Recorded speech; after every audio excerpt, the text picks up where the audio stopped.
नमस्कार मंडळी, माझ्या आजच्या ब्लॉगमध्ये तुमचं मनापासून स्वागत आहे.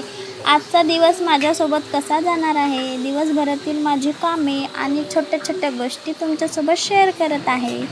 चला तर मग अजिबात वेळ न घालवता ब्लॉगला सुरुवात करूया.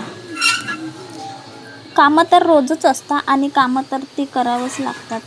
बघू शकता एवढी सगळी कामं माझी ऑलमोस्ट झाली आहे. थोडेफार कामं बाकी आहे. आपण मुलांकडे जाऊया. प्रियांशी काय करत आहे ते पाहूया आपण. प्रियांशी खूप छान छान गाणे म्हणते बरं, पण व्हिडिओ काढत असताना ते काहीच बोलत नाही. आणि व्हिडिओ नसतो काढत ना आपण तेव्हा अशी छान अशी बोलत असते. बघा कशी छान छान गाणे म्हणते प्रियांशी आणि खूप छान गाणं म्हणते बरं, पण व्हिडिओ चालू असताना ते काहीच बोलत नाही.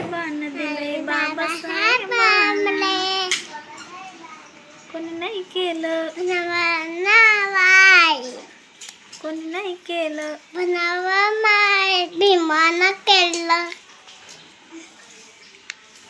कंगवा नाही खात असता गंदी बात. अजून कोणतं गाणं येते? सोन्यानं भरली, सोन्यानं भरली मुट्टी, मोठी नाही ओटी, कोणी नाही केलं,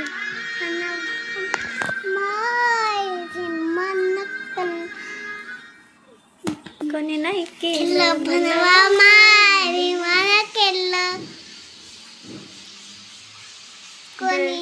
जय भीम, जय भीम, जय भीम कर बरं. जय भीम हाताना, जय भीम, जय भीम.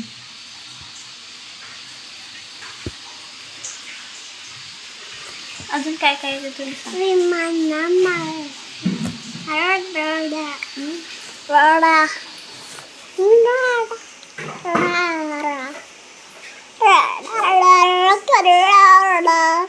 दीदी वंटू येते तुला? वंटू येते? नाही. नाही तू हुशार नाही आहे? तू हुशार नाही आहे? चला आता तिचे जीवार येत होतं बोलणं. तिला खेळायला जायचं होतं बाहेर म्हणून ती काही जास्त बोलत नाही. माझा आता स्वयंपाक वगैरे सगळं झालेलं आहे. डाळ भातच बनवला होता आज, काही जास्त बनवला नव्हता स्वयंपाक. भांडे वगैरे सगळं झालेलं आहे. भांडे घासून घेतलेले आहे, ते पुसून रॅकमध्ये लावत होती. आणि कपडे वगैरे तर सकाळीच धुवून घेते मी, कारण पावसाचं वातावरण असते ना त्यामुळे कपडे सुकत नाही, म्हणून कपडे सकाळीच धुवून वगैरे वाळत टाकून देते. नाहीतर मग कपड्यांचा खूप दमट वास येते आणि खूप घाण वास येते, त्यामुळे कपडे सकाळीच मी धुवून घेते. तर स्वयंपाक वगैरे झालेला आहे.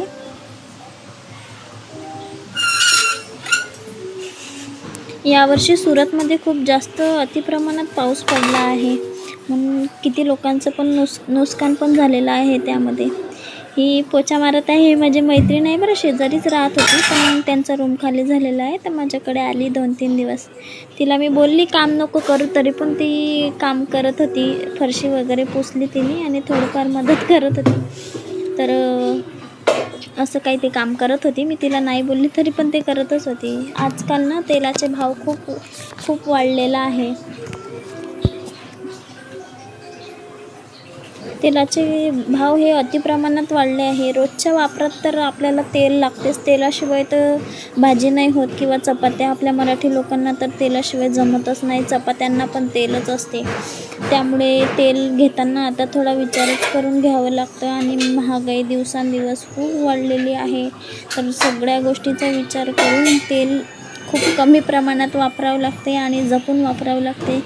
750 mlच तेल आता येत आहे. अगोदर भाव पण कमी होता आणि तेल पण 1 किलो तर येतच होतं. आता तर किती कमी तेल येतं आणि भाव पण जास्त वाढलेला आहे. तर घरचा खर्च सांभाळणं हे खरंच खूप कठीण झालेलं आहे, खूपच कठीण. आणि सर्व गोष्टी तर महागच झालेल्या तर आहेतच आणि तेलाचा भाव तर अतिप्रमाणातच आहे. फ्रीजवर थोडं जास्त सामान पडलेलं होतं, तर मी विचार केला की हे थोडं जे बिनाकामाचं सामान आहे ते एका साईडला ते टोकरी ठेवलेली असते फ्रीजवर, पण टोकरीच्या बाहेरच सामान असतं आणि कोणी पण घरातलेच व्यक्ती असतात, कोणी पण कसं काय येणार आहे. घरातलीच व्यक्ती ना थोडंफार काही सामान असलं तर फ्रीजवरच ठेवतं आणि मला पण अशी सवय आहे की काही पण सामान असलं ना टोकरीत नाही, टोकरीच्या बाहेरच असते सामान. तर सगळ्या वस्तू या बिनाकामाच्या त्या फेकून दिल्या आणि ज्या कामाच्या होत्या त्या सर्व टोकरीमध्ये ठेवल्या आणि व्यवस्थित असं सगळं टोकरीमध्ये सामान भरून ठेवलं मी. आणि असं छान वाटते ना व्यवस्थित सामान ठेवलं की, नाहीतर सगळं अस्ताव्यस्त पडलेलं असते आणि ते विचित्रवाणी दिसते ना. आणि ह्या रिकाम्या बॉटल्या पण खाली झाल्या, पाणी वगैरे पिऊन घेतात आणि बॉटल कोणीच भरत नाही. तशा बाटल्या पण फ्रीजवरच असतात. रिकाम्या बाटल्या घेतल्या की फ्रीजवर ठेवून दिल्या.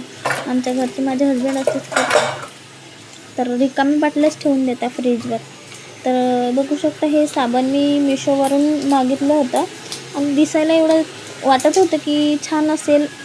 मला पण वाटत होतं छान असेल, पण ते मला काहीच खास आलं नाही आणि आवडलं पण नाही. प्रोडक्ट दिसायला खूप असं ठीकठाक होतं, पण क्वालिटी माझ्या अपेक्षाप्रमाणे आणि अपेक्षेच्या बाहेरच अशी खूप काहीच कामाचं नाही. असं पूर्ण चिकट असं. आणि पुढच्या वेळेस ना मी ऑर्डर करताना रिव्ह्यू नक्की चेक करेल आणि तेव्हाच ते साबण किंवा कोणतीही वस्तू मागेल.